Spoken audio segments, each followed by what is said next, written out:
Hello, this interview is the first one in a series of interviews that the Special Collections section of the State Archives of North Carolina is conducting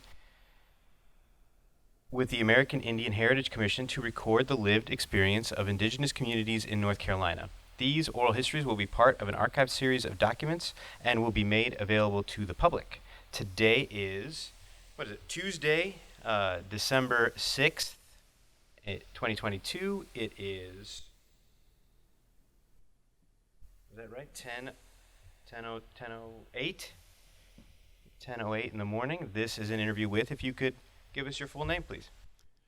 My name is James Daniel Bell Jr., but I'm known by most people as Danny Bell. All right. Excellent. Thank you very much. Let's see. Oh, that's better. Sorry, the levels were a little bit low. They're good now, though. All right. That's why we do that paragraph. Sure. This interview is being conducted for the American Indian Heritage Commission Oral History Project. The interviewer is John Horan, and I have two individuals with me here this morning. Curry, Bird. Can you spell that? Kerry, last name Bird, B-I-R-D. And I'm the director of the North Carolina American Indian Heritage Commission. Terrific. And I'm Quinn Godwin, Quinn-Godwin, and I'm the associate director of the commission. Excellent. This video interview is being conducted in person here at the State Archives in Raleigh, North Carolina. So that is our introduction, and let's get into it. So the first question is a fairly easy question. Where and when were you born? I was born in Sampson County, north of Clinton, about 7 miles, in September the 3rd, 1948. 1948. Yeah, tell me a little bit about yourself. Well, my mother is a Lumbee tribe, and she moved to Sampson County for a job teaching and met my father, who's a Coharie, and I was born there and went to school, American Indian School, American Indian Church, community, till they went to the Indian school until it closed in '65. Went to a white school for a year, then went off to East Carolina University or East Carolina College. And from there I went to the Army. I was drafted. I volunteered for an extra year so I wouldn't be infantry, and spent 3 years in the Army, and then came back and worked with a department store for a year or two, and then started working with the North Carolina Commission of Indian Affairs and worked there for 13, 14 years, and then started working at UNC-Chapel Hill for almost 30 years. And then I've retired, and now I volunteer with some different organizations in the Triangle area. That's great. So I'm interested in your early life at Moment. It's sort of, even before, as a matter of fact. So your mother and father, as you said, are from two different tribes and from two different parts of North Carolina. How far away are those two counties? About 60 miles, about an hour, a little over an hour travel from to one to the other. And what took your mom there? Well, my mother, as Lumbee, one of 13 children, went to Pembroke State College for Indians and graduated there in 1945. She came from an educated family. They were farmers, but education was emphasized, and so she and about 7 of her siblings went to college there and graduated, and then most of them became teachers all over the place. But after graduating, her first job that was available to her was in Sampson County. There was a regional Indian high school there, East Carolina Indian School. It was called a 7-county Indian school because students from 7 counties could go to high school there because there were no other high schools available to them.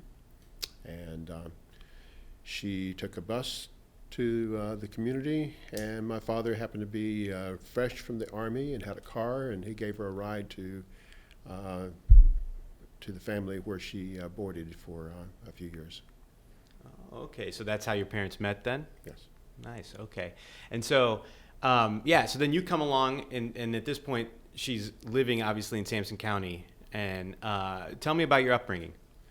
Well, my father was had returned from the Army. He had served in New Guinea and came back, and he was a farmer. You know, it's about the only job for most men. And so he was a farmer. My mother's a school teacher. They met, married. With the GI Bill, he got a house from, that was financed or something by the government. And I went to the East Carolina Indian School, which was a mile up the road from the house. And it was a typical experience of an Indian school. And we had church, we had the school, we had a lot of hunting and fishing, we had farming, we had community activities. It was just sort of a wonderful life. This was during the segregated days, so the local town, Clinton, North Carolina, in Sampson County, was segregated, but then there were opportunities around the segregation for Indians sometimes. Recreationally, American Indians could go to outside to places that were close to the African Americans. We went to White Lake to swim and boat and fish. African Americans had to go to Jones Lake during that time period. Also going to the Wilmington, to the beach at Wrightsville Beach. We had opportunities also there to participate in the activities. And then around home there were some other outdoor music events, and so we sort of had to navigate between different kinds of rules at different times for participation in the world outside the American Indian community. And just so I'm understanding correctly, is that outside of the town of Clinton, or is it also within the town of Clinton? Inside the town of Clinton, the only barriers that I remember was getting a soda, what do you call it, a vanilla Coke, or there's some kind of a Coke that you get at the drugstore, but you could not sit there and drink it. You had to have it brought to you at the end of the counter. I was told to get out of the chair because I was not able to sit in there. I could go and get it at the end of the counter and then take it outside to drink it. So that was the, but going to the doctor's office, you go into the doctor's office and have one section at the beginning for African Americans, and then the next section was for Indians and whites could sit together. And then there was department stores for clothes and other things, and there was a relationship there that, seemed to be open and okay. I mean, no one was following us around. We go in. They know my mother. She was a regular, as a lot of people are, to some of these stores. And I don't remember, I mean, I didn't have a car. I was growing up with my kids, so I went with my mother and father, and so there was not a lot of engagement with anything outside of that. I never went to a movie theater there because it was segregated. African Americans and whites and Indians were not allowed to go to the white section, and they didn't feel comfortable going to the black section. And wow, that's really fascinating. You never went to a movie theater growing up. No. Wow. Not until in the high school, my junior year, we had a group of students were in the FFA, Future Farmers of America, so we went to a conference, not a conference, to some jubilee or event for Future Farmers of America over on the other side of Asheville. So we had a carload of students. There was 5 of us and a teacher, Mr. Proctor Locklear. So going through Asheville, we had some extra time to kill, so he drove up to the theater there. And so we all walked up there and tried to get tickets, and they said, we can't serve you. And then Mr. Proctor talked to them about, that we were American Indian on the way to a camp, and they let us into the movie theater. So that was the first movie theater that I went to. I don't know what was showing then. I was going to ask if you remember what you saw. Anything would be wonderful. It was cool inside. I mean, the car did not have air conditioning, and it was a warm day, and so you go in there and it's cold, and you had I don't even know if we had popcorn or anything else. It's just that experience was just so unique. And then what was the next time after that you saw a movie? This is a tangent, but I just am interested. Later, after that, the next year, there was a drive-in theater in Clinton. I was able to drive a car and went to a drive-in theater that was open for Indians, and whites in the Kitty Fork area, which is where I was born, about a quarter mile from Kitty Fork, which is just a little crossroads. And then another year later, the theater opened up in Clinton, so maybe 68-ish. I might have gone with 67. I did go to the theater in Clinton with somebody, but it was not remarkable and nothing special about it then. Sure. I'm interested to go back to the school piece. So what was the name of the school you went to? East Carolina Indian School. Yeah. ECI. Okay. And I'm just sort of fascinated by this time period in general, but particularly I'm thinking about, what did the campus look like? They had plans. I think before this school, there was New Bethel Indian School, and it was up to the 8th grade originally. It was first came into form in 1911. Then it was closed for a few years. Then in 16 or 17, it opened back up. And then over time, right before ECI, New Bethel Indian School, I think, started offering some courses. I mean, they're offering a curriculum for high school students, and so people started coming there from other areas. And then the state decided to build ECI as a regional Indian high school because they didn't want to build high schools in a lot of different areas in North Carolina. At that time, there were 2 high school systems in North Carolina in the 40s or 50s. The Cherokees had a high school, and the Lumbees had a high school in Robertson County. And both of them were sort of off limits to Indians from other communities. And so East Carolina Indian School and New Bethel before that would allow students to come from several communities, from Person County up on the Virginia line. Hoke County was one of the counties from down on the South Carolina line, and then Cumberland County, Harnett, Sampson County, Bladen, and Columbus County. So students from those counties that wanted to go to the East Carolina Indian High School would board with local families. Arrangements were made. First they had to pass the Indian test. After they passed the Indian test, then they were allowed to come to that school, East Carolina Indian School. Well, there's a lot of follow-ups there that I want to make sure I hit on here. But the first I think is maybe the most interesting in terms of human interest. It's about the boarding situation. Did you ever take in your family? I mean, not you specifically, but your family ever take in a boarder for the high school? We had some family that could stay with us from time to time that were attending the school, but usually there was other families around. But we didn't board anyone for money. Okay. And we had a small home, ranch-style home that sort of like the Sears and Roebuck home in a way.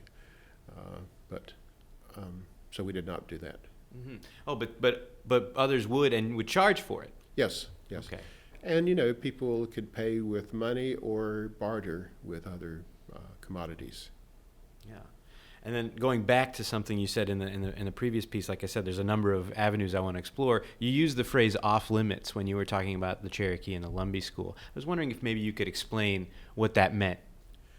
Well, the Cherokee School, I don't know what the requirements for attending that school were, but it was such a distance away that no one would think about going there for the most part to go to a school. And it probably was restricted to Cherokee students from that area, but I don't know anything about that. The Lumbee and Robertson County, there was just a lot of the whole Indian identity issues were just so strong during that time that the Lumbees decided to just sort of take stock of what they had there and not and come to grips with their issues. So they restricted students from Clinton could not go there, and students from other counties could not go to their schools. And then another thing you said was Indian test. What is the Indian test? Well, I think it's the same thing with what was going on in Robertson County and probably happened up at Cherokee. There were a number of people that were not American Indian that would like to participate in our communities. And we had limited resources, and we had our own Indian school board. We had our own Indian way of life, and we did not, there was an effort to make American Indians attend non-Indian schools, African American schools. They would not allow American Indians to attend white schools. Not that anyone would want to. For the most part, I think we were satisfied with our own Indian experience. But I think there was a committee that would sort of decide if a student was American Indian or American Indian enough to go to this school. And it's the same thing, I think, happening in other communities too. And would the student go up in front of the committee, or was it just? It's more of a relationship that was built between the Indian communities from the leadership, and part of that was the strongest tie I think that we had was our faith communities. We had circuit riding preachers, someone that would preach in one community either once a month or twice a month, and then go to another community and preach there too. And so that was part of the largest tie, I think, between our communities was our faith community. And then conversations were going on. I was not privy to that. And the state, was not sure what to do with the Indians a lot of times. So the simple thing was, let's have this opportunity for the students. And it's difficult. We had people that boarded from a distance, from Bladen, Columbus County, from Person County.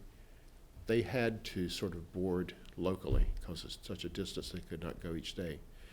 But students from Cumberland County, from Harnett County, from far reaches of Sampson County, they were bused in with a school bus. And the distance may not be but 30 some miles, but each of the teachers, each of the buses had to pick up a number of kids in that community. So it could take 30 to 45 minutes or longer to pick up all of the kids before you drove them into the school. And then at the end of the day, it's the reverse. So it was quite a drive for those at a distance to go to the school, but it was, education was so important to our community that the sacrifices were made. Yeah, how big was the school? It was not a large school. I mean, it's decent size. It was larger than what was in all of the other communities, but it was not a huge school. There were probably 6 or 7 classrooms, and so some of the classrooms would have 2 different grades in there. And over time, there was an extension made to the school to have the 1st, 2nd, and 3rd grade. And so it operated, and then later there was a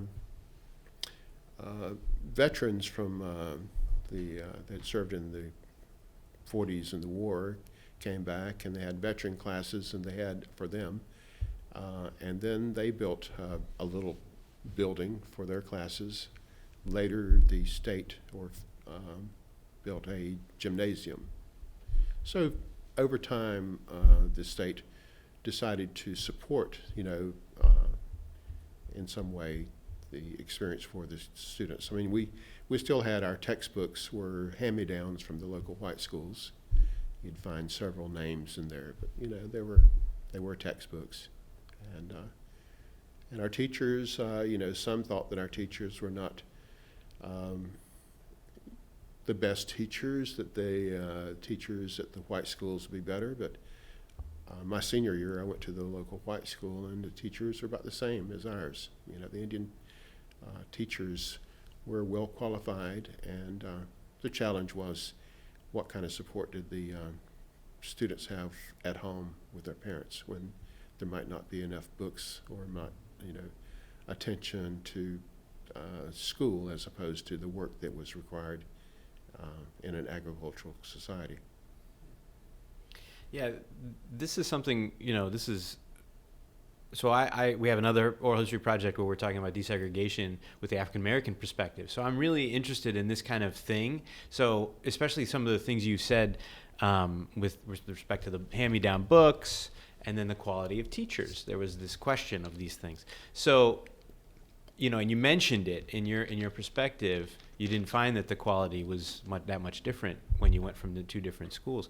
But I am interested in the years that you were at the Indian school. What was your favorite class? I don't know that I had a favorite class.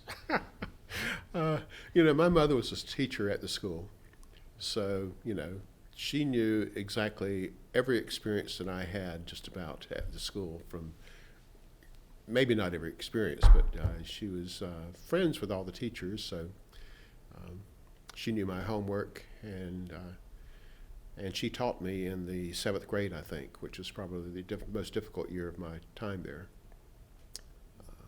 because you have your mother there in front of the classroom, and then you'd be kidded by some teachers that you're a teacher's pet because your mother's. But she made it harder on me than anyone else. But I guess FFA was sort of interesting. We did some activities in school and outside, and anything, you're exposed to the world in, school too. So that was interesting. We got an encyclopedia, from one of the salesmen. So that was sort of the world was opened up through the encyclopedia that you had in your home. The textbooks were interesting to agree, but they were textbooks. They did not, you just didn't go in there and just go around to something you were interested in. It was sort of focused.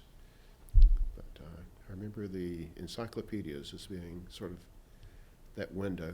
And we didn't have TVs until later, and so there was not that. And then there were no convenience stores, so we had, mother would make things available for us when we were around the house, to snack on and other things. Yeah, and so the next question is, I was trying to figure out who people's favorite teachers were, but it may be a little bit skewed here because your mother was your teacher, so I'm not sure. We'll leave her out of it. Who, other than your mother, who was your favorite teacher?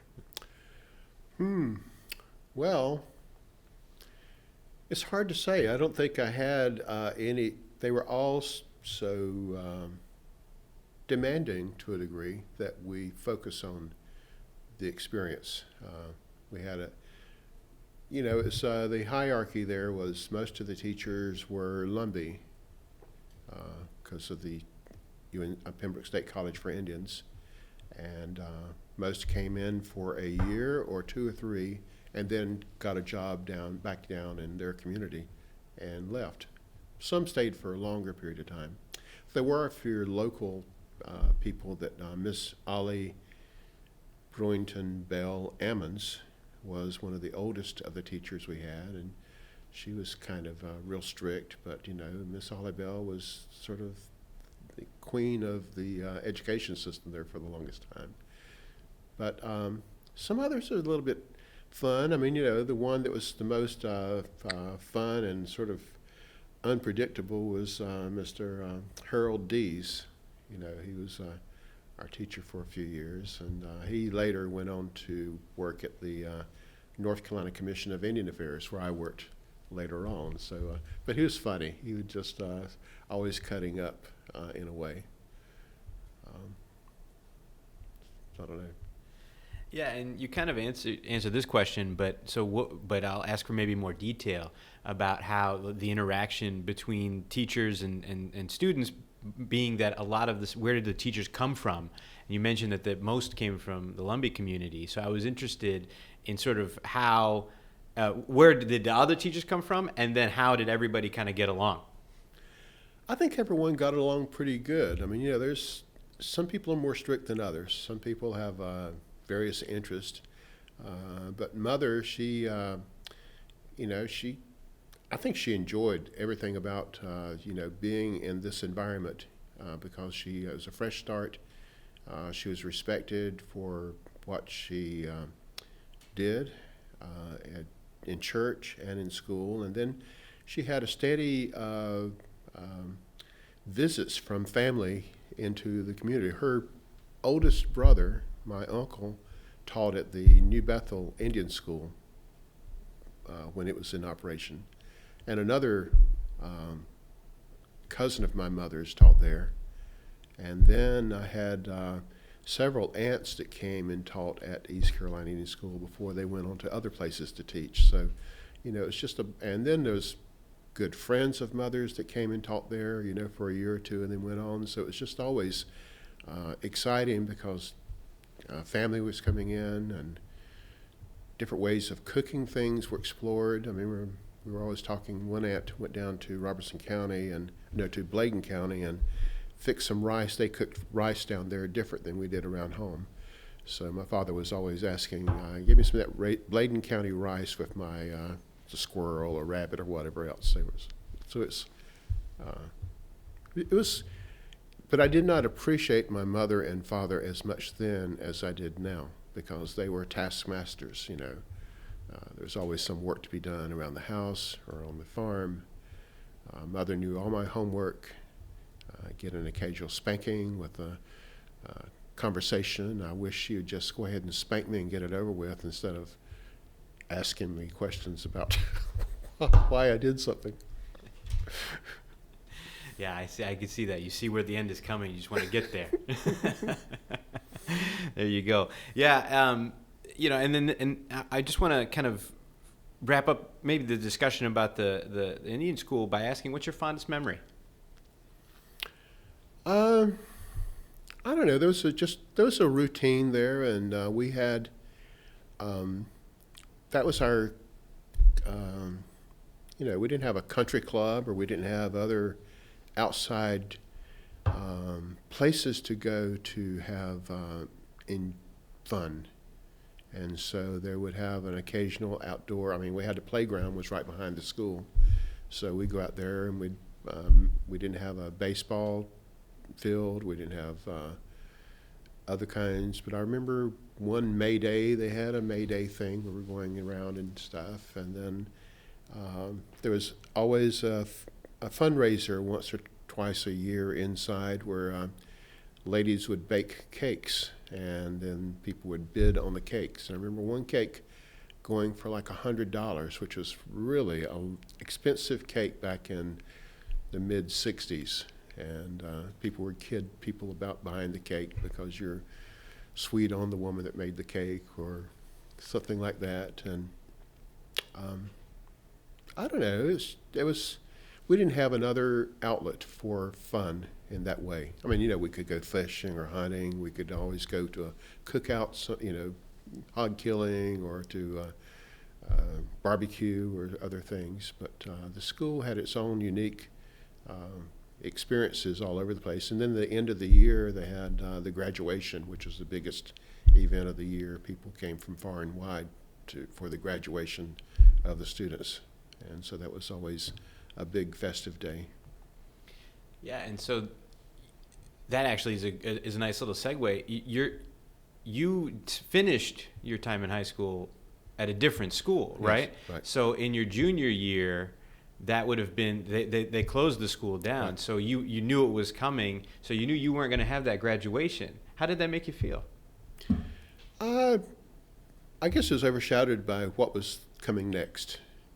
It was not, I don't remember a special ceremony for us because there were some seniors graduating that year. So I was a junior. So it was not like we were, there was a focus on us. It was more of a focus on the next grade up that were actually graduating. So I don't know, there's just a big, you know, there was a controversy in the community because of closing the school, and some members of the community were anxious for the school to be closed. They wanted better resources for their students. I mean, we didn't have a cafeteria there, so, you know, everyone had to bring in your bag lunch. We didn't have other resources in the science room, or some teachers were better than others. I mean, you know, we had, I think, excellent teachers overall, but there were, you know, some that were a little different. So, so some of in our Indian community had petitioned to allow their children to go to the white schools earlier, maybe in the 60s, and in the early 60s. And part of that, you know, you can read about what was going on in Dunn, North Carolina, with the parents in Dunn did not want their children to have to go that 30 miles and that maybe an hour and a half trip each way, hour and a half trip each way every day. So they petitioned for their students to attend the schools in Dunn, white schools, in 60. And so that was a big controversy there. And so the people in Clinton also wanted that to happen in our area. Some of our students lived in the New Bethel area close to the school. Some lived close to Clinton, on the other side of Clinton, where there's this Clinton City Schools. And then some lived in 2 or 3 other pockets of areas around Sampson County. And then we had the others, you know, Cumberland County students and Harnett County students. So I don't know. It was, I'm lost now on what you asked. It's all good. Can I ask a question? Sure. I was just curious as to what happened to the students who were coming to East Carolina Indian School from other Indian communities. They were then absorbed into the local white schools. All of them there was a understand, you know, there's conversations going on that Indians were not privy to by the school board of us, by the, I guess, boards of education in the Sampson County, and they were working in concert with the state Department of Public Instruction. And so they made a decision that when our school closed, the other Indian students in these other areas were integrated, and that was in 65. So it was just sort of it was happening all over the place, I think, the integration. And it did happen earlier for those that petitioned for their students to go earlier. And then there was, even before the integration, some of the parents went actually to worked with Paul Green, the playwright, and it was out of Dunn, but he was a professor at UNC-Chapel Hill. He wrote the play The Lost Colony, you know, back in the 20s or so. I don't know when, but he also wrote The Last of the Lowrys, a story about Henry Berry Lowry back in the 20s. So he was ahead of the curve as far as engagement with and understanding of American Indians a little bit. And so he was helpful in helping raise money to send Indian students from Sampson County and Harnett County to go to white schools in some urban cities. So they helped to integrate, we were helping to integrate schools across the state earlier than the official integration started. And that's part of the story that's never been told. And there's, I think, something that we want to know more about. Yeah, I definitely do. I mean, I know in the African American community, there's a mirror in that there's this freedom of choice, and then there's a mandated integration, and there's all sorts of perspectives on that. And so I'm interested. You've given a great sense of the pros to integration. I'm wondering if there were people in the community. I mean, it sounds like there were who said, "No, we want to keep." And so, what were their reasons, their thoughts? Do you have any sense of that? Yes. Well, my father was on the school board for the school, and you would lose control of what was happening at the school.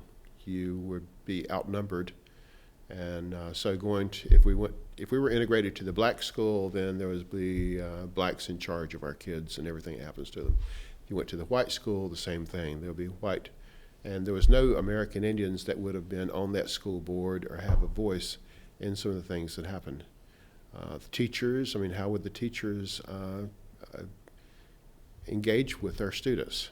And I think the experience overall was positive, more positive than negative of Indian students that went to the white schools. I went there, and we did not have as much of a problem. We had a little bit of a problem with certain students. There was, all along this whole journey with Indian students, and integration, it made a little bit of a difference if you were a little bit darker or if you're a little bit lighter. There was some stories of where schools would not, that made a difference. And I have talked to other community people that knew more about that, like a choir that would travel around and from the school and perform in certain churches. And so they would not, I think, allow some Indian students to participate because it would be going to maybe a white church or to a different kind of environment. And so, but it's in my family, some of my father's brothers wanted to go for integration. I mean, it didn't bother us that they wanted to do that, but we thought maybe there would be a way to have a hybrid. Some could go there and we could keep ours, but the state did not want to fund, that kind of effort. Were there any efforts to try and get on those school boards? I don't know. I was not privy to that. I don't think it would have worked, realistically, because our numbers were so small. We did not have, in some schools it might have been 20 or 30 students going there, and so in a few hundred other white students. So I don't think that was, but the experience of everyone at different schools was different. Every school, the Indian experience was different, and you think that sometimes the Indians had to fight with the local boys there, the Indian boys, and maybe the white boys were fighting, and maybe later on it might have been through when the blacks were integrated, maybe it was others fighting, but I don't remember any fights going on at the school that I went to, which was Midway High School, halfway between Clinton and Dunn. Boys would say some things to me that were, not positive, but then it was sort of like if an American Indian male had gone to an Indian school in, say, another county, you'd have the same engagement. You'd have the same thing. Boys want to fight boys, especially if they're talking to some of the girls that they. But at the school I went to, we had one of my cousins, Christopher Hiawatha Bell, was a natural athlete. He was sort of like our Jim Thorpe.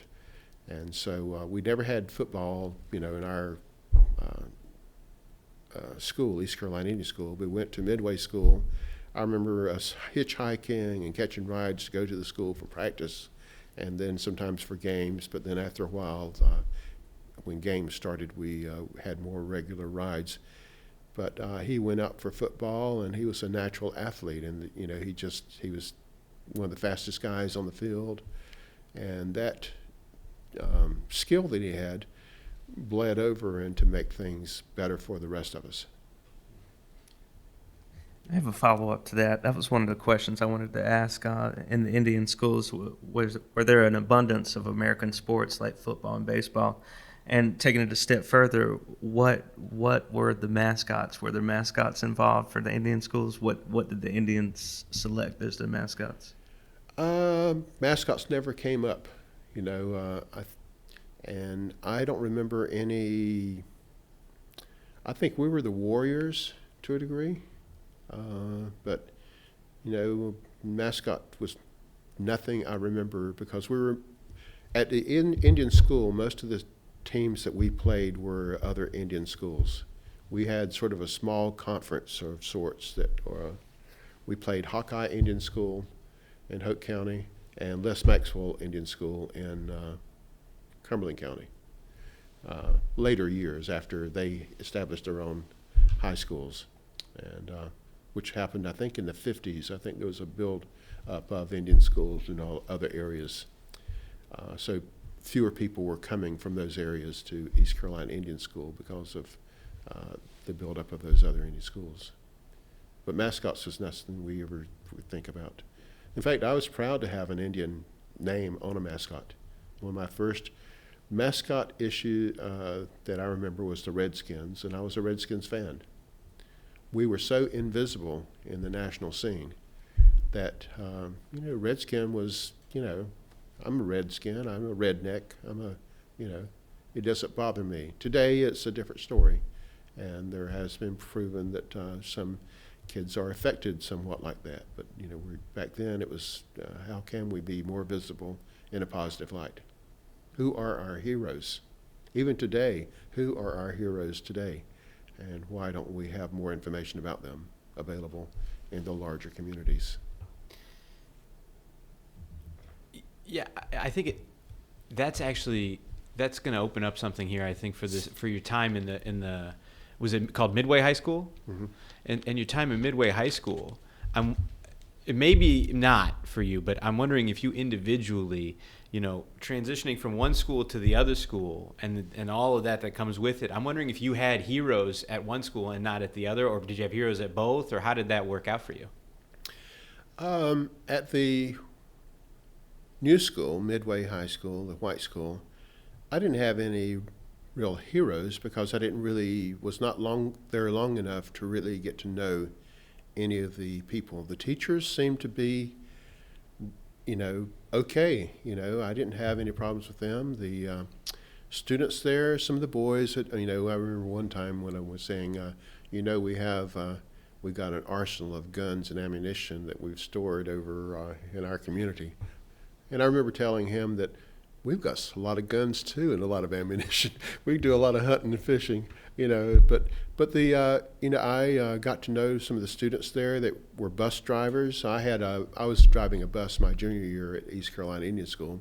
So going there, I got to know some of the students, mostly the girls that were driving buses. So I substituted for them a couple of times, and others were friendly as if I was always a friend. And so it was, and then later on I've gone to a couple of the reunions, and they were decent people. They were just caught up in this transition that no one was really prepared for. And I think that can happen in a lot of places if we prepare people a little bit better, that it's not us and them, it's like we're all one journey. Question.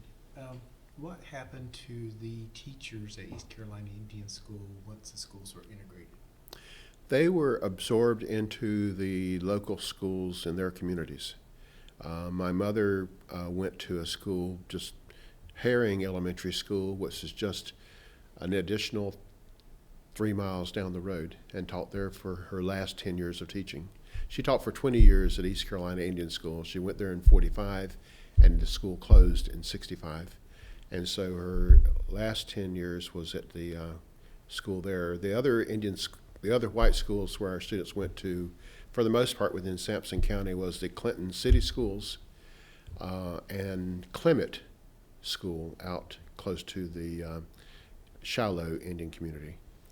And Mother's experience there was positive. I mean, you know, she had some other parents didn't like that their kids had an Indian teacher. And so they thought that she was, I remember this, that they thought that she was being unfair to them and grading them lower than what they should be.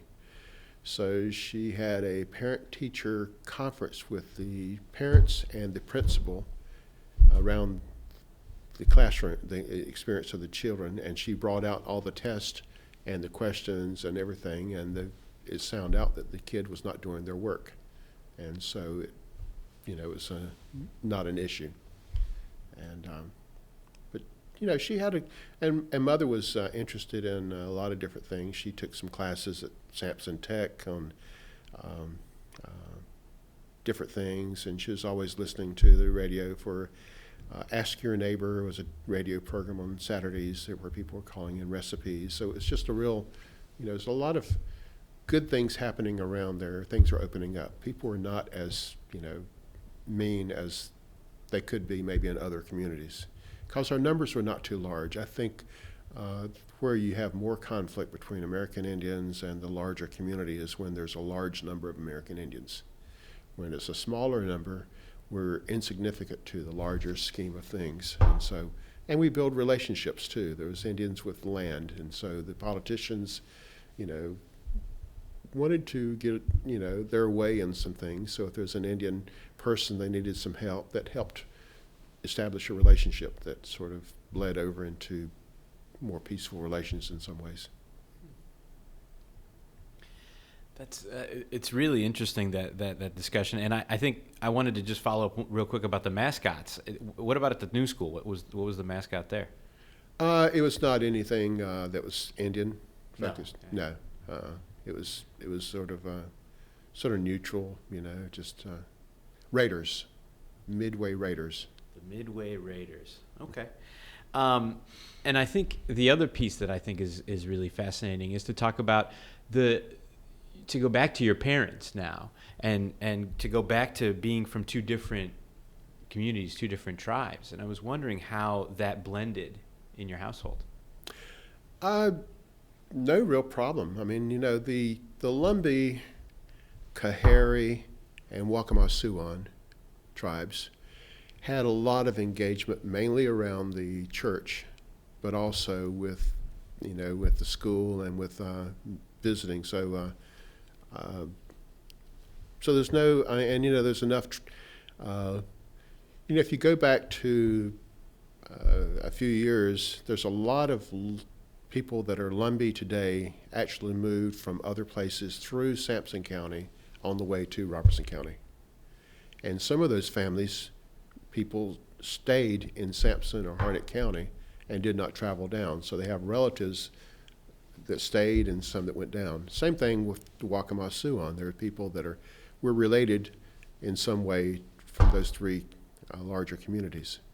But there's no real, we had the differences, but, after my mother and father got married and had me, we were going to Robertson County every other Sunday that we could to go and visit relatives. And my mother's real tight with her family, and just loved her sisters and family, and we just kept that up. And then another aunt moved down to the Waccamaw area, and my father had worked in the turpentine or with the lumber down there many years before, so he had friends, and so we'd hunt and fish in both communities, and just it was like an extension, it was cousins, so it's like family to a degree, even though we're at a distance. Yeah, and I that makes sense to me. I'm interested as well, though, if there were cultural things, sort of, you're talking about the rice, for example, about how your father wanted your mother's side's rice because he liked that Bladen County rice, Right, I think. right. Were there other things like that we want to make sure we remember? Oh, sure. There was, there's traditions with the Lumbees that were not in the other communities, and everyone was in a different place. But they exchanged recipes, they exchanged ways of doing things, but even keeping some of their own unique attributes, and that's part of the challenge is that no one has really worked on documenting these differences, and assets and resources and ways of doing things. I mean, here we are, 2022, and we don't have any universities out. Pembroke probably does teach Lumbee history a little bit more, maybe the area.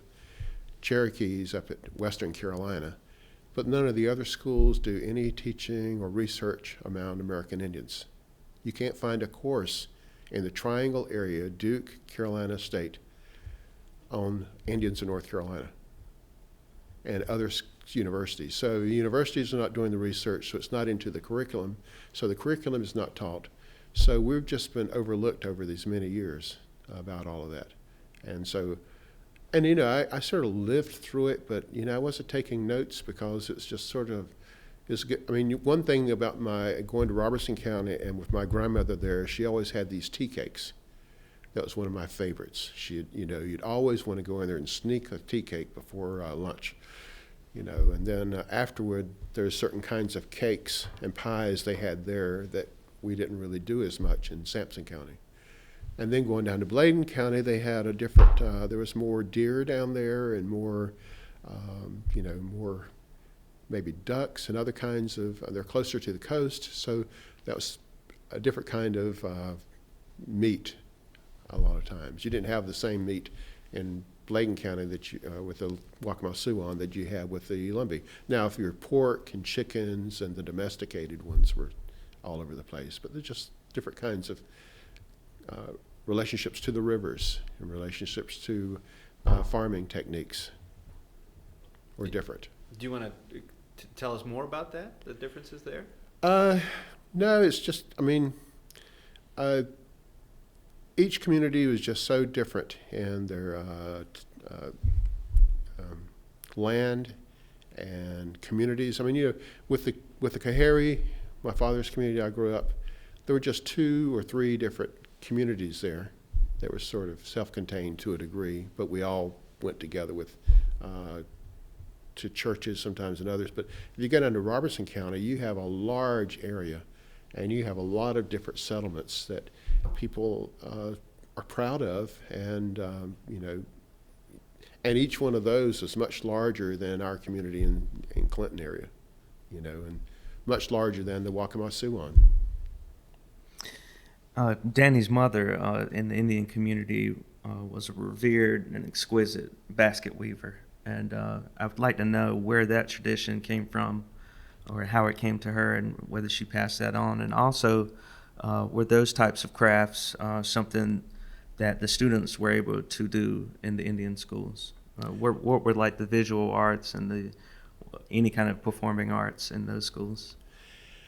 I don't really know. I know that I think there were some baskets being made at home where she grew up, on Hezekiah Road down in Pembroke area. But I don't remember her doing that when she first came. But I think in her time, she liked crafts, and so she took a craft class at Sampson Community College, and that class helped to do more fancier baskets, I know she was engaged with basket makers in Robertson, but also some basket makers in Cherokee. It was sort of like a community of basket makers that sort of, and the designs, I think that came more from the experience with the community college, because I think if they're making baskets in the local community, I don't know that but I don't know how all that, we're looking back now about where is the art in our local Indian communities. You know, we don't do fine art that's put on the wall a lot of times, but you look at the women that were making the quilts, and so quilt making was a big art form. Then you have a lot of men that had tools, and you'd find guys whittling. They'd be making different designs of things that can be used with their tools and all. And so there's different kinds of crafts that and then sometimes the sacks that some of the feed and other things came in, they were used for making things on the farm and maybe in the household too. There's so much going on that we have not captured. And I was not capturing any of that in my mind. I was just trying to get out of work a lot of times to be a kid. But she did enjoy it. Mother really enjoyed the crafts. And I think she saw that, there's something about the relationship with our Indian community, but we never talked about it. It was just something that she had a desire to do with the quilting and also with cooking, different ways of cooking. I know a lot of it she had, and her family lived in a very small 3-bedroom house growing up and then they had another room or two added on for 13 kids and the two mother and father. So it's just what happened in the whole experience of growing up. And that's where if I was talking about heroes, it had to be the grandparents in both sides and what they did to prepare my parents and others like them because that was the transition from the mule and buggy to the cars and everything else we have today. And as far as the arts in the Indian schools, was that a major thing, or just like any other school? Not major. I think they tried to, but there was no art program.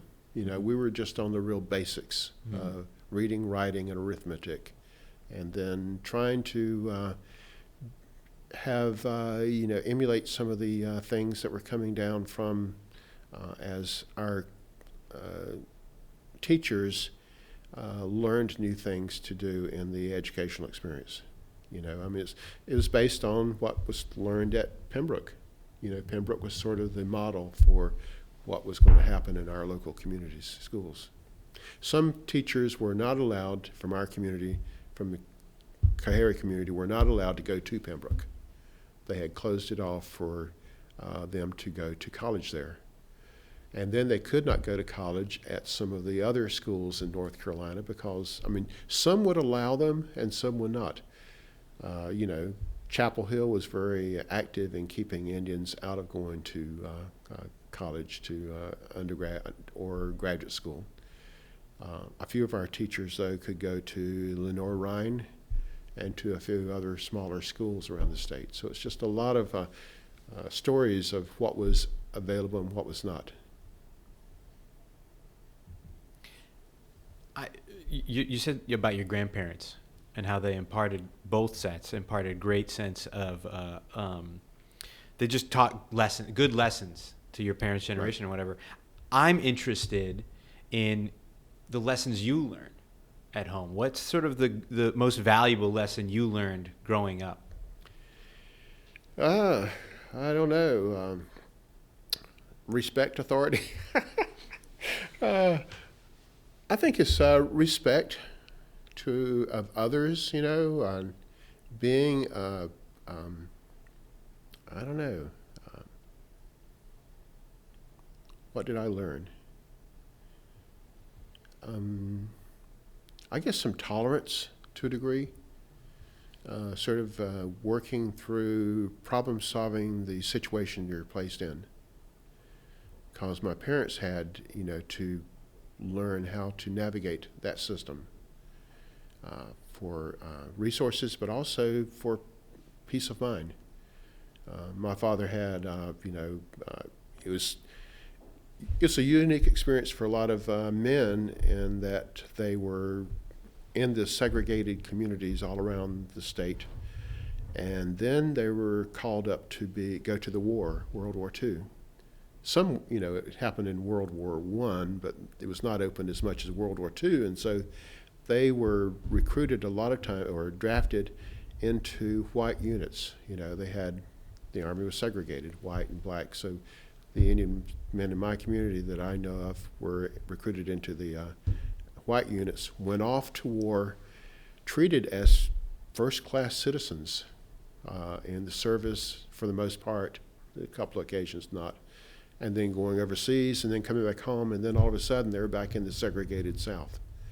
And so there was, I think they got a taste of what was possible, and that helped them, in their engagement of not always protesting, because our numbers are so small, but there was the quiet engagement that helped them. And then the women of the community had to navigate their own way of being a part of, taking your kids to the doctor's office. It's mostly the women that were taking their kids to the doctor's office. And so I don't know how that navigation went to allow us to be in the white section instead of in the black section. And so it's just a lot of problem solving that our parents had to do for themselves, but also to move us forward, and advocating for better textbooks, advocating for warm lunches to be brought to the school, advocating for the gym so we could have some indoor sports activities in the wintertime and other times. So they were, and that they learned, I think, from their, my parents learned and others did from their parents as they had to navigate large households of kids, how to, that whole experience. And do you have children yourself? Yes, I have 3. And how did you then? So you if you follow my logic, your parents learned from your grandparents to teach you. How did you learn from your parents to teach your children? I think I don't know. It's just like it's different when you have children in a rural Indian community than it is in having your kids in an urban white community. There's a lack of that experience in the Indian experience when you're living in urban. So it's sort of like, living in a Chapel Hill is a more liberal community also. It's sort of like as people have said, an island in North Carolina. It's not the reality of North Carolina. So you try to talk to them about race to a degree, but not emphasizing that. It's more about respect for others around you and navigating their own way and making opportunities for them to participate and to grow in who they might be. But also to take them down to family barbecues, to homecomings at the church, to hear, hellfire and brimstone service at the church and home versus the peace and love experience that you hear in the church in Chapel Hill. I remember taking some Indian students at Carolina to church one time in Chapel Hill, and later I asked them, well, what do you think? They said, well, it's Christian light. They were used to fear of God and, hell. Yeah. That's a funny story, actually. I like the Christian light. That's pretty good. But so okay, now so that we'll go from your family experience. We'll go from, we talked about your through high school, and then you went. Did you say you went to East Carolina College and that? Yes. University? Did you have what was your experience like there? It was. It was just another step in getting to know the majority community and a little bit of the minority community, but there were mostly white students there, and the social activities that I had was going to the Baptist Student Union. The Baptist students got together, and so I went there religiously, and they were doing more drinking than anyone else, and they were having more fun than I had ever thought that a Baptist students would have, it was just sort of growth. I went there for a year, and I was doing more social activities than I was studying, and so my grades were not the best. I mean, they were okay, but they were just not not good. And so but I did meet some good people there, interesting people. And my first roommates, guys, there were three of us in the room, and one of them told me later that he had got a gun, not a knife that he kept in his bed just in case I was going to attack him. It's like they didn't know what an Indian was supposed to be. I mean, it's like they were, the stories of Indians and the Westerns from the West, and that I might be dangerous. And so, but we got to be good friends and all like that. And but after 1 year, I was drafted, and so that's when I went to extend for an extra year, so I wouldn't be infantry. And then my cousin Christopher Hiawatha Bell got killed in Vietnam, and right before I went in, so I was going to go airborne, but I decided no, I need to just sort of be safe. So in volunteering for an extra year, I had a choice of being a clerk, a cook, or a mechanic. And since I took typing lessons in high school, I decided I'd rather be a clerk. And so that served me well in the service, that I was always in a headquarters unit and had good experiences. I was always, most of my supervisors were either sergeant majors or colonels, and so I sort of learned to respect authority to a degree. They treated me well. I did right by them, and so it helped me to get promotions as sooner sometimes than others did, and great experience for 3 years. And then I came back and went to East Carolina for another year, but then my roommate happened to be a junkie. And so they were shooting up in my room, there was pot all around, there was shooting up with opium and anything else they could find, and it was just not a experience that I wanted. So that's when I dropped out of college then after that year. Well, there's a lot there to sort of unpack. So let's start with the 3 years. Let's start with the 3 years in the Army. Clerk all 3 years. You had the promotions and that sort of thing. Where were you stationed? I went into the Army at Fort Bragg for basic training. D-13-4 was my unit. And then after basic, you have AIT, Advanced Individual Training. So for clerk school or administrative school, I went to Fort Knox, Kentucky. And then after that training school, I was assigned to, everybody was going to go to Vietnam at some point. So I had to leave that school, so they sent me to Fort Stewart, Georgia for a period of time, maybe 6 months, to get ready to get into the queue for Vietnam. And so it was a good experience in different places, and I had friends. Got to it was okay. And then Vietnam, going there, I was at Long Binh, which was a large Army base, and my building was right next to the amphitheater where Bob Hope played his annual show, and so he came into our building to change clothes, and I didn't get a chance to shake his hand, but it's like he was there, and the Army experience was just is about following orders and staying out of trouble. Everybody was had a mission, and people wanted to not be harassed too much. So I did my part to. But there's a lot of troubled guys that were in the service that were really lonesome. And I saw that in different places where people would drink too much, that smoked too much pot. They were just sort of distressed by what they were going through there, and then also the experience of what was happening in the paper. You read about what was going on at home, where people were protesting military men as being baby killers, and but it's like I knew what I was doing, and I just tried to have the best experience I could, just following orders and having some fun, going into Saigon once in a while, going on a couple of trips on vacation. So it's just sort of, And everything was sort of new there all the time. And we had rockets coming in all the time. We had bunkers around, so we'd run into those when rockets started coming in.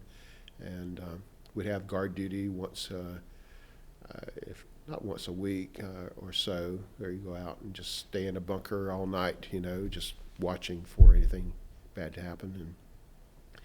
And once in a while you'd have a unique experience. We were, some friends of mine, I had phony travel orders I typed up myself so I could go to Saigon with some friends. So we went to Saigon, and we'd get on the back of motorcycles and race on taxis. The taxis were either a motorcycle or enclosed, and so we raced from one place to another.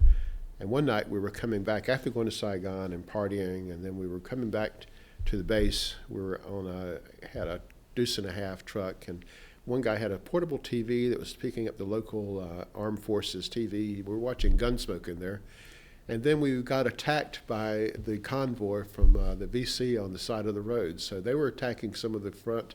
We had a helicopter with us that was there with tracers going down. So we're watching Gunsmoke, and they were fighting, and there on the side of the road there was a helicopter, a gunship.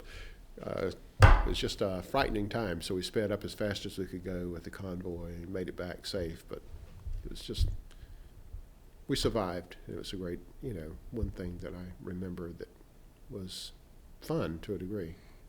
I mean, what a vivid story between, the screen and real life. It's like 3D coming to life here. That is, and I'm sure completely nerve-wracking. Yeah, I mean, what's going to happen?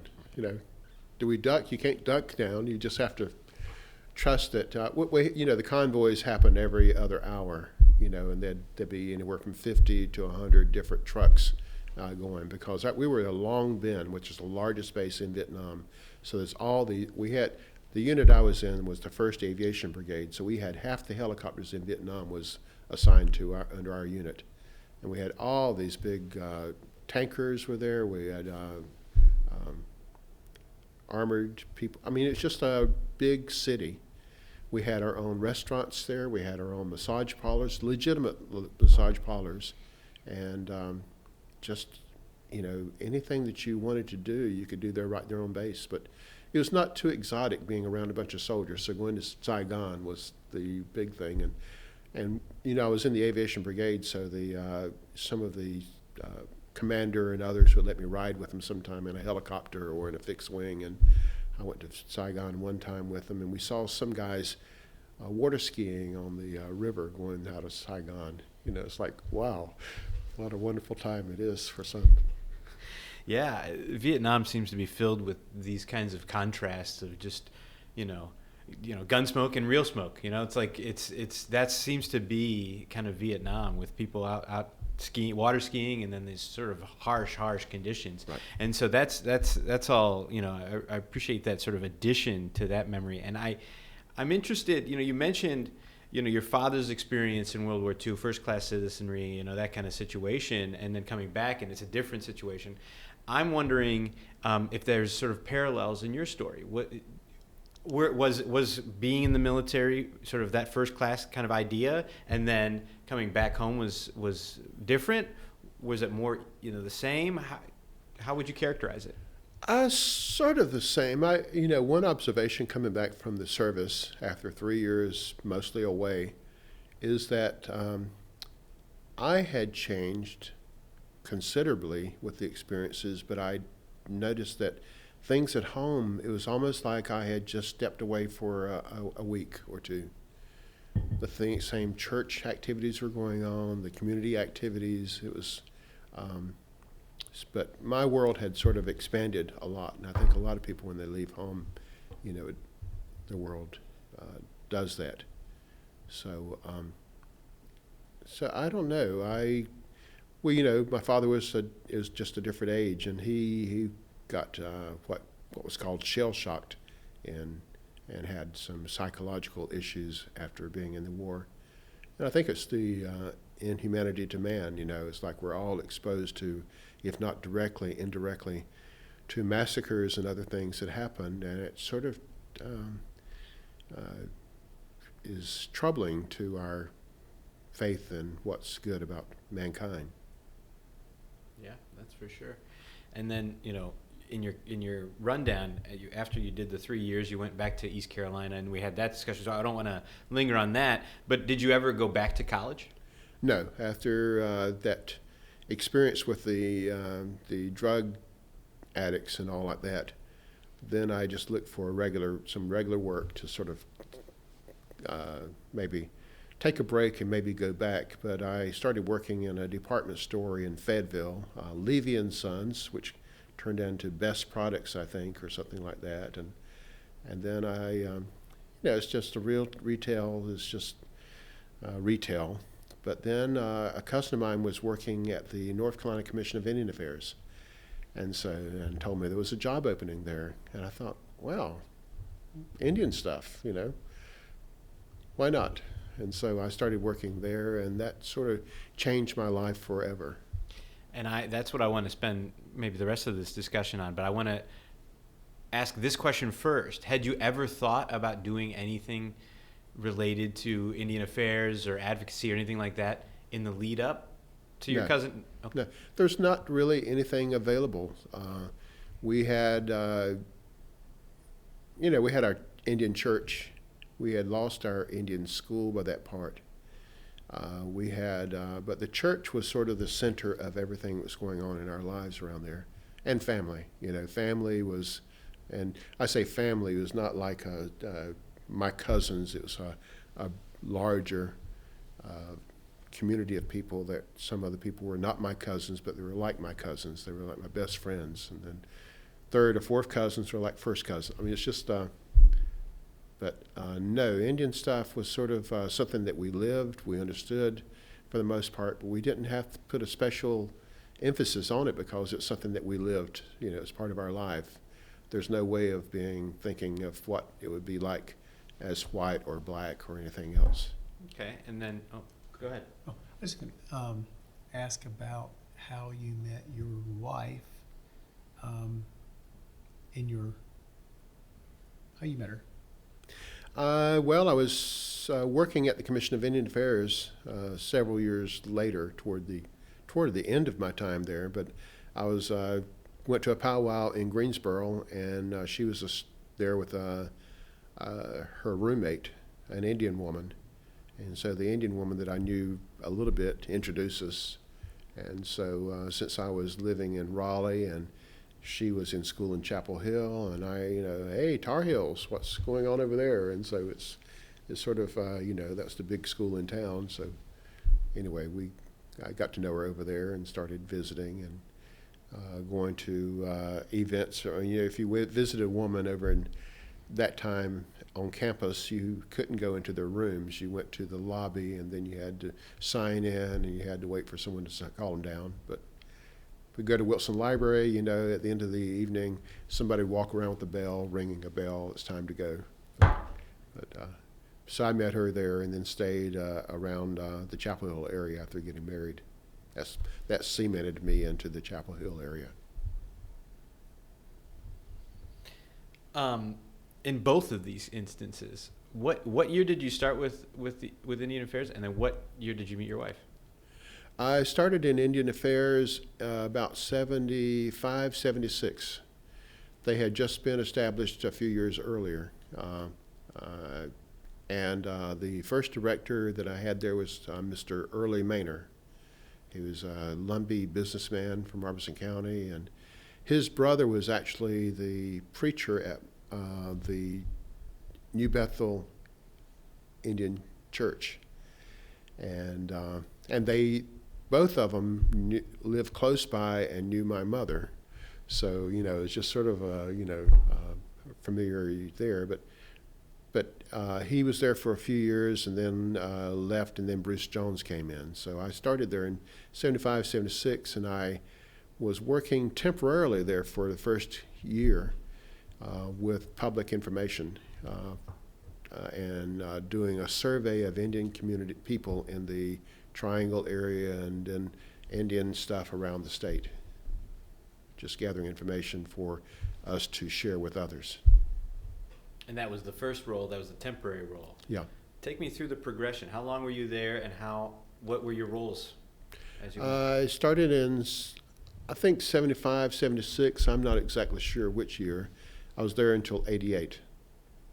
And so I started working with public information, gathering information, and I did that off and on for several years. But then I started working with employment and training program, CETA, CETA program. It's manpower, and so I would help students in a balanced state area. I mean, there were efforts made in local Indian communities to provide employment and training services, and then my area was outside of those areas. And so I traveled to Person County to do some work. I traveled to Richmond County and some other counties, wherever someone would call in and let us know that there was some need. And then I established places where I would go on a regular basis to help people find jobs as much as I could, but mainly to help them as they went to community colleges. We could provide money to pay for their tuition and pay for the books they needed in a community college environment. How did you set up those programs? What were the criteria? Criteria was being an American Indian. You know, I required some documentation. You know, show me your driver's license. Show me anything else. I mean, you know, or a referral from someone that did know someone. So I did that for 3 or 4 years, and then transitioned into Vista Volunteer Program. I directed a Vista. I say directed. I was did the paperwork, but you know, in local communities, we found Vista volunteers. Most of these were young ladies that were, you know, knew their communities. They designed the programs that they wanted to do to empower different people and different activities. And they took, one of the highlights for me was that in a couple of the communities, they took some of the people to the beach, to the North Carolina coast, people that were in their 70s and 80s, to the North Carolina coast for the first time in their lives. Some of the people had never been outside their county. And so it was sort of, you know, to be a part of that program was just sort of an eye-opener to some of the issues that we had in the Indian community that no one knew anything at all about. And I was just working in one community. There was a lot of other programs at the Commission of Indian Affairs that was going on. I worked with another one, but it's like public information, gathering information that could be placed into a brochure. And you know, it's working at the Commission of Indian Affairs. I mean, there was the job that I was assigned, but then there were other opportunities around that sort of, you know, sort of expanded my world. I mean, you know, that was my first experience working with the Commission of Indian Affairs in the very beginning. That was that kind of activities with public information, but then also it was right across the parking lot from here was the Heart of Raleigh Motel. It's where we were, the offices were located. And I got to know some people. There's some event happening where someone from the Office of State Archaeology came over and did a presentation or something. And then I went to one of their, they said they did some kind of volunteer nights. So I went to some of their volunteer nights and where they were washing artifacts. And I got to know some of them and had wonderful conversations. I mean, you know, the story of archaeologists is they're a bunch of disrespectful people to the Indian culture, and you know, they were definitely people like that. But the people I met in archaeology were more interested in us and were wanting to share our story with us. You know, most of their work with us, with American Indian artifacts and human skeletal remains and other things, but most of their work was kept into their community and kept in binders. And so we worked to sort of open that up, and they would share information. They made boxes of material that told, you know, just a little story intro into Indian artifacts and everything. And some of them told us, I remember Mark Mathis was the archaeologist telling me that the Indian community needed to get more engaged with archaeology and demand that they do more to tell our story. And so that was one. And then, you know, it's like around the corner was the Museum of Art, and I remember going over there. And in this building, there was Museum Associates, where they had these exhibit parties where you get wine and cheese and shrimp boat and oyster boats. And you know, it's just sort of like Archives and History and Cultural Resources was a wealth of valuable information that we did not have. And so that was part of the effort there at the Commission of Indian Affairs, was to sort of foster that relationship with conversations. I got together with another friend of mine, Forrest Hazel, to write an article for one of the publications for Archives and History. He did most of the work, but I was connected to the Commission of Indian Affairs and helped some. And then there was Theda Perdue, one of the faculty at Carolina, was working on an Indians in North Carolina book for here. So I found out about it. They allowed me to help review and to make some suggestions. Nothing much at all. I mean, she's a scholar, so she knew what to do, but it's just a word or two here. So you know, the Commission of Indian Affairs allowed us, I think, to, with Bruce Jones as the director and Jerry Berkelheimer as the assistant director, allowed us to sort of address some other issues that were important to the American Indian community, that were outside of what we were paid to do. And you know, at that time there's all kinds of, you know, they had the PCP event where this transformer company, instead of, they had collected all this PCP material, which was supposed to go somewhere to be processed and neutralized, but they took it out in Warren County and sprayed it on the side of the road. So we were involved in activities to sort of raise that awareness and to see what we could do to address that issue in some meaningful way.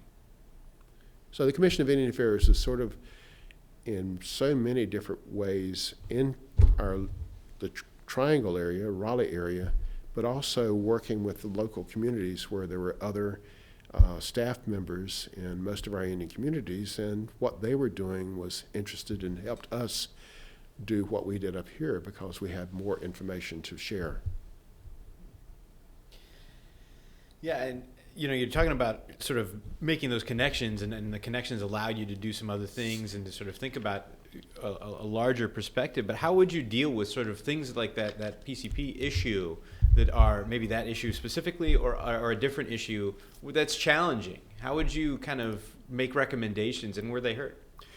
Well, I think part of it is showing up at an event, and to build a relationship with institutions that are in place to address the issue.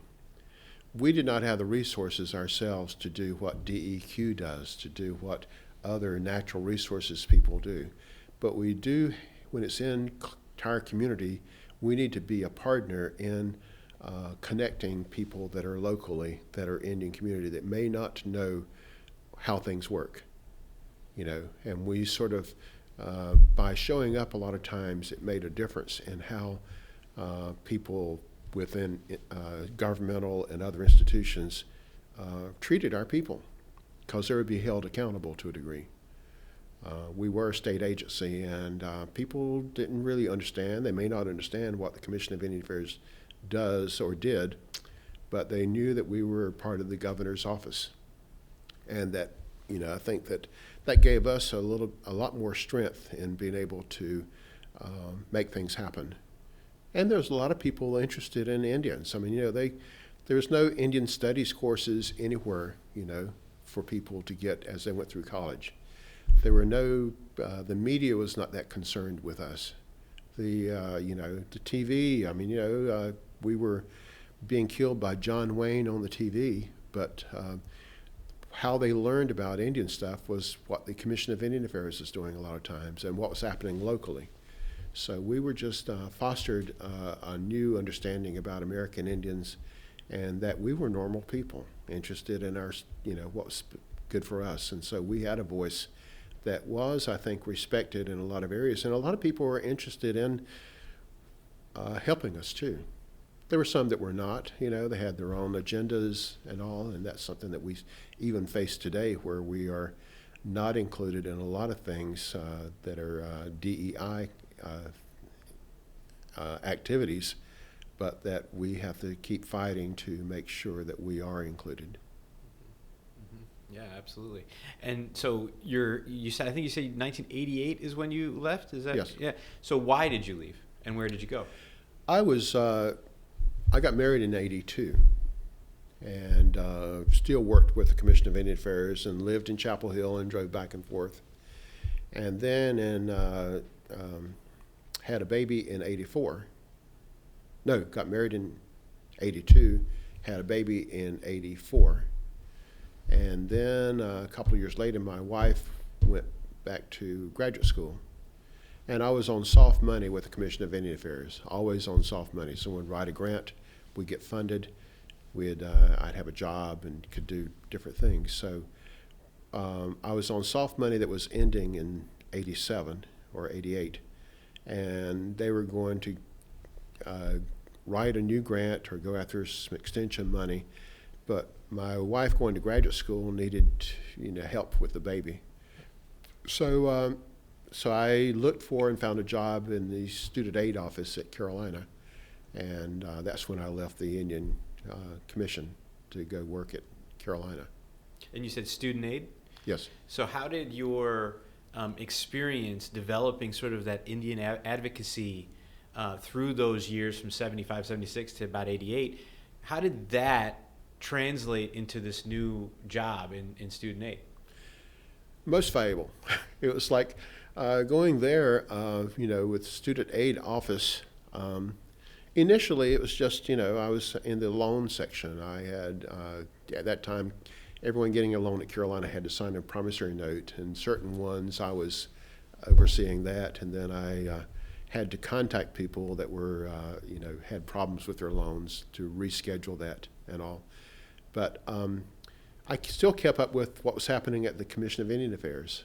And they had a talent search program, and once in a while they'd have a trip. They'd take some kids to Chapel Hill. So I'd go and visit the kids that were doing their, coming visit there. And sometimes there were students. I got to know the students at Carolina. And while I was an employee there with the student aid office, Mr. Curry Berg was president of the Carolina Indian Circle there. So I went to visit him in his office in the Campus Y, and they had a library there, all these wonderful books. It's like, oh my God, look at all these books of Indian topics and everything. And also with the students that visited once in a while, I'd try to keep up when that was happening. There was also some faculty that came there. One of the, Dr. Frida Porter from Pembroke was a postdoc fellow, got to know her, and the wonderful things she was doing there with a program for Indian students. I mean, she was wonderful, and just I wish she had stayed at Chapel Hill. I mean, it's beneficial to the Lumbees that she went down there and to herself, but we needed more people like her in Chapel Hill. But in the building, the same building that I was in, there was this Equal Employment Opportunity Office. And so I got to know this guy over there, Dr. Bob Cannon, and we talked Indian stuff and about how do we change things within the university. And at the same time, there was one of the students was Dr. Cedric Woods, and he was a real, ready to change things, at Carolina and around different places, and he was just such a real force for change there, and he was challenging the Chancellor, Paul Hardin, respectfully on some things that need to be changed. And so it's like there was a conversation going on, especially from the student standpoint, of wanting more things, more courses there. I mean, the Carolina Indian Circle started there in the 70s, but they were sort of percolating, but I think with the increased awareness and activities on their part, and there I was around with some others that could be helpful. It helped get me Bob Cannon, working next door to me, introduced me to the provost, who introduced me to some other people, and then to a faculty person, Dr. Townie Luddington. And so he offered me a job to work with the beginnings of Indian studies there. And so since there were the only Indians there at that time, there was a Oxendine working over in the medical school and helping students get into medical school and find financial aid. And then Anthony Locklear was hired as a dean to help with student services. And so I sort of tagged along with him and what he was doing with the Indian students. I had no role in what he was doing, but I could support what he was doing and grow to an awareness and more advocacy. And so anyway, everything that I learned from the Commission of Indian Affairs spilled over into what I was doing there. And it's just fresh ground, to sort of be an advocate at a different level than what the students were able to do and any other staff. It's like we kept growing slowly, but raising an awareness all the time. And that a lot of this was student activities. As the students are interested in something and could get a voice, then it sort of amplified and affected the administration in some small ways, but it kept growing.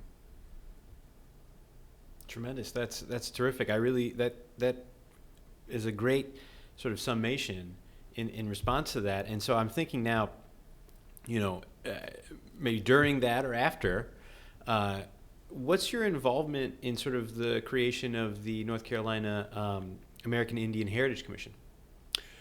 Well, I mean, there's I think while I was still at Carolina, there's, you can read in the paper all the time about different things that are going on all over the place. And since I had a start here back in the 70s, I sort of kept up with some of the stuff, but then I didn't keep up with everything. But I think we all were looking, if you read the paper and you see what is growing in different places, you can see what is not growing if it affects our American Indian community. And what was not happening with the American Indian community was any attention to telling our story. I mean, I think cultural resources, the biggest asset we've ever had here in some ways is, the archaeologists are doing a great job, I think, in collecting, saving some of our prehistory and our archived material. And then there's the Museum of History that are doing an excellent job in what they've been doing over the years as far as the Indian Heritage Month celebration. But as far as the, looking around, I, kept seeing, there's a new African American Heritage Commission, and they were doing some wonderful things. You go to their webpage, they're doing some great things. And there's nothing happening here that really to address our thing. And I noticed on there that they had a diversity office at Carolina at Cultural Resources. I didn't know anything at all about. And then I did notice that Dr. Melinda Maynor, who was faculty at Carolina, had a relationship with Miss Michelle Lanier here in some activities and talking about our communities and talking about our people. So it's just a lot of things came together, and there were other kinds of conversations that I've had with a variety of people about how do we get ourselves more visible. And some things just led to, I got PO'd one time, and then I called my local representative, Greg Meyer, over in Chapel Hill, and he was interested in helping us, but then he said it was a short session, so he couldn't do anything to help us then. So in the long session, I approached him about the Heritage Commission, and he said, well, have you talked to Charles Graham? I said, no, I haven't talked to him. He said, well, you should talk. I'll send some messages to him, and you should contact him. And I did that, and then the Commission of Indian Affairs Board, which I was a representative for Triangle Native American Society, we brought that up for conversations. And, we had conversations also within Triangle Native is a local Indian organization around here, but also, we have a small footprint, but we are part of the organized groups with the Commission of Indian Affairs. I was chair of the Culture Committee for the Commission of Indian Affairs. So we had discussions and a lot of pushback from some members that did not. They saw the Heritage Commission as being a problem for what the Commission of Indian Affairs does, in a way. But it's because there's competition, for a voice in activities with Indian community. We have a lot of different tribes, and they work together in some ways, but they're all independently looking for their own footprint. But it, I think with all of our concerns, the best thing was if you are not embedded in a department, you are not going to have the same impact as if you have a relationships outside where you're asking for some help. And we've had people in our community that have done some wonderful things around in a lot of different areas, and having Mr. Curry Bird as part of that was one of the best things we could have, because he has a world of experience, and there's others with the world of experience too, but we needed someone that could talk the talk and engage people with what is in our best interest. And it's not enough to have there's a lot of friends that are not Indians that have been able to help us do a lot of different things. But until we have some people that understand us involved in that, we really are not going to be able to grow our footprint. And the next steps are hiring more American Indians to be in different places within all of our offices. And with cultural resources, with the vast variety of things that they have happening around the state, from state parks to historic sites to all these other places, and then the relationship with the mountains to the sea trails, with the other trails activities, we can see all kinds of wonderful things to come out of what happens over here that would not happen if we just did this through the Commission of Indian Affairs, because their focus is on some programs that they have established. But the commission is still important outside the offices, because we can help hold the office accountable to a degree. Not that we, there's nothing we're going to be able to say that's going to improve what they have, but it's always, it's like, good cop, bad cop, and we can be bad cop outside if we just chose to, but there's no reason to be, because I think it's been a wonderful welcome, I think, from the Department of Cultural Resources to see that, recognize that we have been not been included for the longest time, and now it's time. Yeah, and speaking of time, what's the sort of timeline? When did you start having those discussions with a representative, for example, until the creation of the commission? I don't know. We have discussions off and on for years about the need to be represented adequately in what's happening with state government and federal government. There's the federal recognition effort that's been going on for many, many years. And then you can see what the Bureau of Indian Affairs is doing to help their community and how we are missing out on that. So our communities have been going after housing money. They've been going after education money and A&A money. It's just all these other opportunities are out there within the federal government.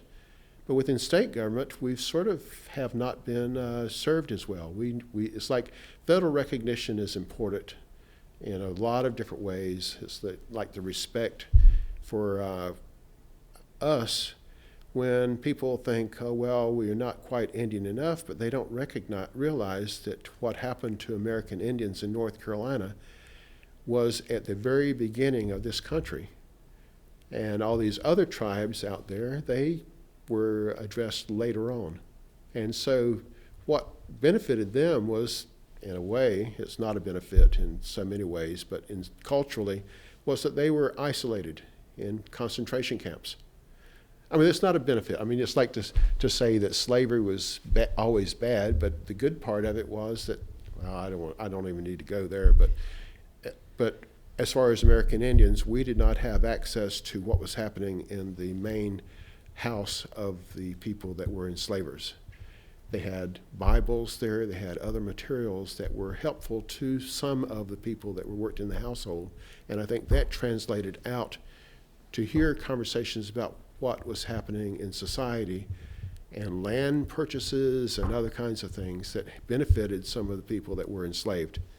American Indians were not a part of that conversation at all. And the same thing with a lot of other things going on. But I think that, we have, the Heritage Commission is the vehicle for a lot of very positive things that are happening to us. But it is within cultural resources. What about what happens in the Department of Agriculture? How can we get that story told about the history of agriculture and how and it's just not us. I mean, when we talk about agriculture, you have to include a trail down to Central and South America. And that is a story that has not really been connected yet either. I mean, it's like people south of the border were in, north of the border, for much longer than people want to think about. And so there's all kinds of different stories to be told. But if I think the Heritage Commission is going to be in a position to help start the story here, but also to help tell our story within the academic community so that they will sort of get on the bandwagon where they have not been in the past. Yeah. And that's a nice segue into this couple of questions on what do you think is the most pressing need for the American Indian community in general, if we can make a generalization, and then there's a follow-up question to that, but I'll let you answer this first. The most pressing need? Visibility and understanding of our place on this land. People don't, it's like there's efforts in different places. Some people like it and some people don't, to do land acknowledgement statements. And I think that is just a first step in sort of saying that there were Indian community people here before, for thousands of years. We made lots of different contributions to what happened in the growth of this country. But that is not being told, that is not being recognized. The media doesn't cover Indians at all, hardly at all. I mean, look at the difference between African American Heritage Month and American Indian Heritage Month. American Indian Heritage Month is hard to get much of any kind of media coverage at all. With African American Heritage Month, there's a lot of coverage all the time in a lot of different places. And that's nothing against African Americans. I applaud them and I want to emulate what they have done in a lot of times and how they have got to that place, but we don't have the numbers of people, we don't have people in those places. You don't see an American Indian on the newscast, you don't see them in any of the programs on TV, you don't see us in politics for the most part. The president, I mean, it's like he throws a bone at Indians, either you can talk about Trump or you can talk about Biden. You can talk about the ones before them. They've all thrown us a bone, but they haven't really gone through the next step, I don't think, in really doing what's needed to be done to help us. But the governors have been giving us a little bit more attention, but we need to be equal partners. And we need to, there's DEI programs all over the place, diversity, equity, and inclusion. Until those programs, the DEI programs, fully incorporate us, we're still behind the game. They're inadequate and should be shut down if they're not going to start including us in what they do. And it's like there is this whole story about who suffered the most. There's some people that think one group suffers worse than others. But I think that every group that has been in this country has suffered a little bit. Some worse than others. Like an old saying that probably shouldn't be said sometimes is, it's better to be an exterminated Indian than an enslaved black. And it's like people said that we didn't suffer as much because we were exterminated and we didn't have to go through that. That's a bunch of BS. But anyway, I think in all of our cultures and communities, white, black, Asian, Hispanic, Indian, there have been elements where people have really suffered, especially the young people, that we need to recognize in some fashion that we're all on the same journey to getting some respect and to getting above the level where the people that have not suffered at all, that control all of this that's happening, that they've not been held accountable. In fact, we give them better tax breaks and resources than we do for anybody else. Yeah, I think you might be onto something there, and we could talk about a little bit about that, later. But I think the follow-up question I was going to ask you is, that was in general. What about specifically for the communities you were a part of, so the Coharie or the Lumbee? What about them? What's the most pressing need for those particular communities? That their story be told and understand across the state and across the country. That we were important to this country, but we have a lot, people talk about cultural markers that you find on those isolated Indian communities now that were federally recognized, that are in isolated areas. Well, they were forced. They didn't have open borders like we have here. Everything in the East was just like open borders, and we were attacked by the disease, by warfare, by encroachment, by different people from around the world. And that did not happen to a lot of the people that are federally recognized in the West in the same way. And, the first two settlements in America, one was a Spanish settlement in Morganton, and the second one was at the Lost Colony area. And in between those two, that the disease had to travel in some ways, different ways. But that has not been told. It's like the story of in North Carolina, we have the Tuscaroras on the east and the Cherokees on the west. And, there's, to flesh out that, it's more, there's more Tuscarora territory, but not maybe Tuscarora tribal people. And the same thing, there's more Cherokee. There's a whole lot of the history of the state that's more complicated than just this Cherokee story or the Tuscarora. There's a lot of other people that were tribal people that were in the middle there.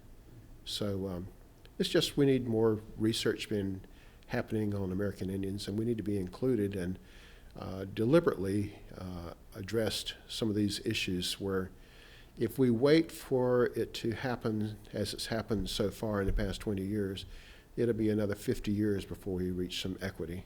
And we need and with the Coharie, they're getting out front. With the Lumbee, especially, they're growing by leaps and bounds because of the resources they have and the connection to UNC Pembroke, which was one of the best engines that you could have, engines as E-N-G-I-N-S, that you could have in your backyard. Yeah, well put. I have just a few more questions, but at this point, I'd like to see if you have anything you'd like to ask. Not right now, I don't think. Okay. No? All right. So then the next question, just running near the end here, but I just wanted to find out what you're most proud of. Most proud of? I guess, what can I be most proud of? There's so many things to be most proud of.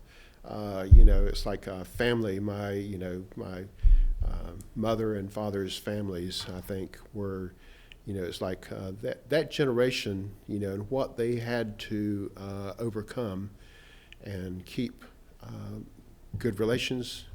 But my family before me, and then my kids after me, and then the American Indian community. I'm so proud that we have been able to come together to address some issues in this state because we have a common challenge and opportunities here to be partners and all that. And I'm proud of the next generation coming along, that American Indian, that are better prepared than we've ever been to be able to go to that next level.